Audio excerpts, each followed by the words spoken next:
It began with the construction of a great tower. For within these tower was bound the strength and will to rule the world. Hidden in the long-forgotten tower lies the secret of the celestial mechanics. The heart of celestial mechanics and its functions, all driven by a single crank. You can turn it in either direction, and the entire machine comes alive. The input axle is marked with a red bush. First, let's watch all 4 functions in sequence without commentary. Then, we'll come back for a second pass and break down exactly how each function works, step by step. The first function tilts the tracks. At the starting position, a stopper prevents the crank from turning counterclockwise. The blue levers on both sides of the differential lock the outer ring in place.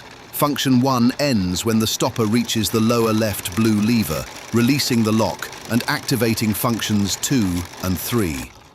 Function 2 moves the tracks up and down. See the yellow axle oscillate vertically. Now the Earth orbits the tower.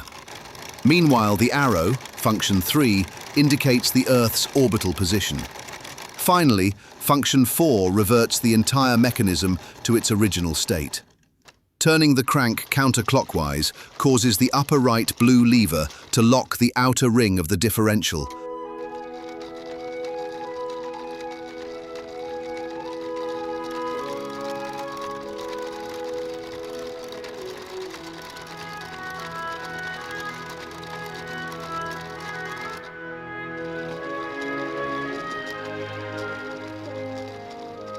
These tracks support the Earth and keep it in motion.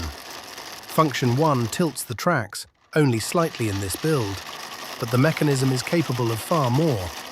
In fact, it allows continuous rotation in either direction with no limit. The chain running around the tower distributes the power, synchronizing all 4 tracks. Then function 2 takes over, driving the tracks up and down. A well-arranged gear train transfers the power evenly to all 4 tracks. In this model, the functions run sequentially, one after another. However, the mechanism is fully capable of running function 1 and 2 simultaneously, creating continuous combined motion without limitation. And of course, no celestial mechanism would be complete without the Earth.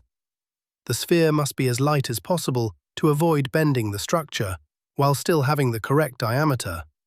Too small, and the geometry of the tracks no longer works properly. Too large, and the Earth risks falling off the tracks. And finally, painted in blue and marked with the continents, just like our own wonderful planet Earth. All right, if you'd like to build the celestial mechanism or the moving tracks yourself, you'll find the instructions linked in the description below.